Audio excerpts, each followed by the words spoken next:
Warwick Jaffe from the Ascot Cardiology Group, and with me this morning I've got Patricia Ding, and Patricia's got a very interesting case of hypertension that she's going to present and talk to you about, and I'm sure we're going to learn some interesting things from this. Patricia. Hi Warwick. So this patient is a 36-year-old man I've seen recently. He was actually referred to me initially with post-exercise palpitations.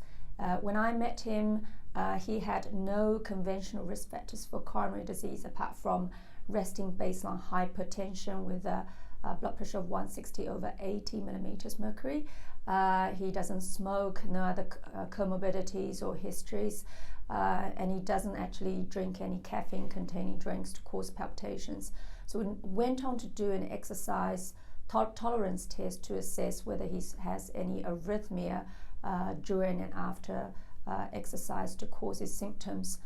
His exercise blood pressure was actually appropriate. Peak blood pressure was 170/80 millimeters mercury. And as the end of the assessment, I thought, given that he's under age 40, a new diagnosis of high blood pressure, we should go through the screening tests for secondary causes of hypertension. Okay.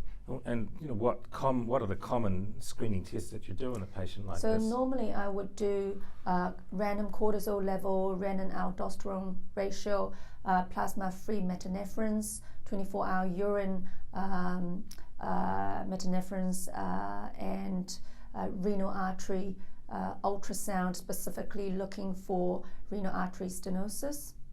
Okay, so can you tell us what you found after you've done that large gambit of tests on your patient? Right, so firstly I got a call from the laboratory to say his serum metanephrines were 10 times the ratio, and then the aldosterone-renin ratio was just slightly increased.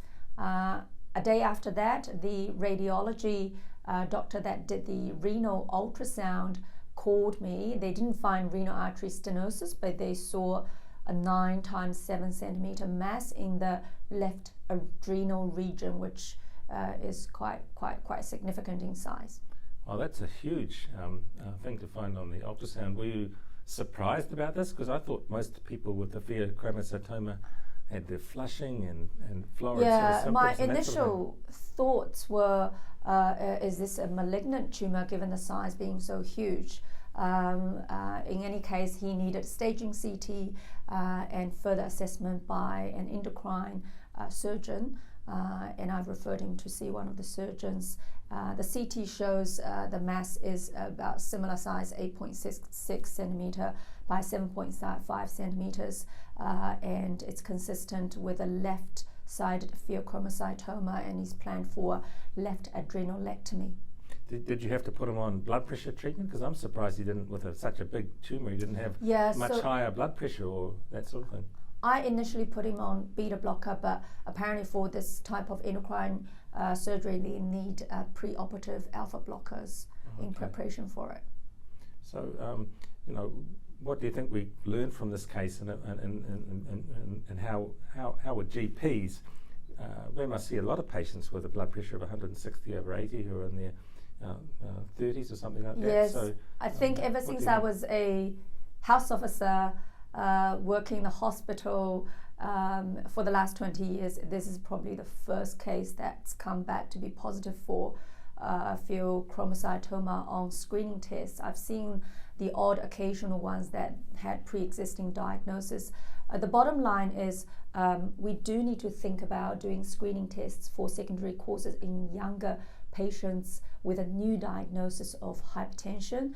And these tests are easy to do, can be ordered by anybody, can be done by the GPs. Essentially, they are blood tests. We'll summarize that in the summary slide with cortisol level, renin-aldosterone, serum and urinary metanephrines, plus a renal artery ultrasound to look for renal artery stenosis, not to be confused with a general renal ultrasound that looks for kidney size.